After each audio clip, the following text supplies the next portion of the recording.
Hello guys, good morning to all of you, to everyone. Welcome to KSA. Ayan, dito na tayo sa parking. Dito sa NADS. Ayan, inagahan natin. Dahil pag tanghali na, ang hirap makapasok. Hindi na bala maghintay tayo ng matagal. Okay lang. Ayan, kumusta? Mamaya, lalo na paglabasan, grabe, hirap, hindi ka makalabas agad-agad. Dahil nga, sa dami ng sasakyan. Ayan, kaya talagang, sobrang init pa. Siyempre, kailangan ng haba ng pasensya. Ayan, guys.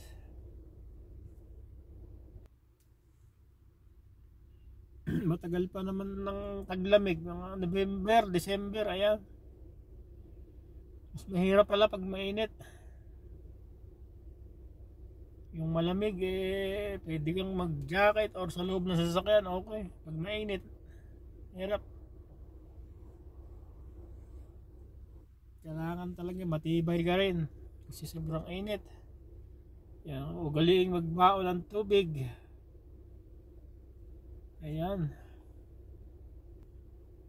ang daming bakante. Dahil pang bakanting parkingan.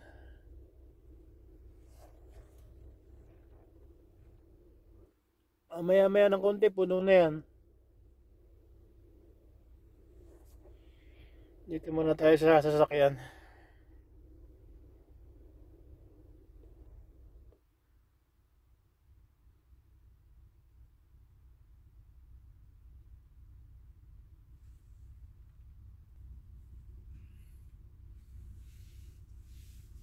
Mainit na rin, ang aga pa. Lalo na mga alas 12, alauna. Alas 2, ayan. Kailangan matibay ka rin talaga sa Kailangan maano yung katawan mo. Malakas.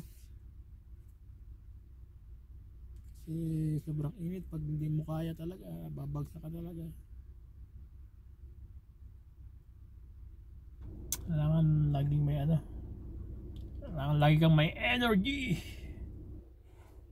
Ayan guys. Siyempre salamat sa walang sawang sumusuporta sa ating channel. Ayan, maraming salamat sa ating mga followers, organic followers, subscriber. Ayan, maraming salamat sa inyo sa walang sawang panonood ng ating vlog.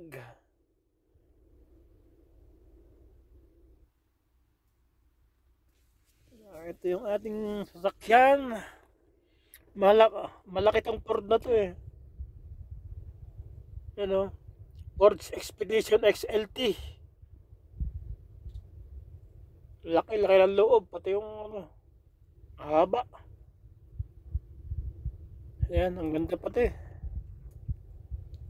Ayan yung hulihan.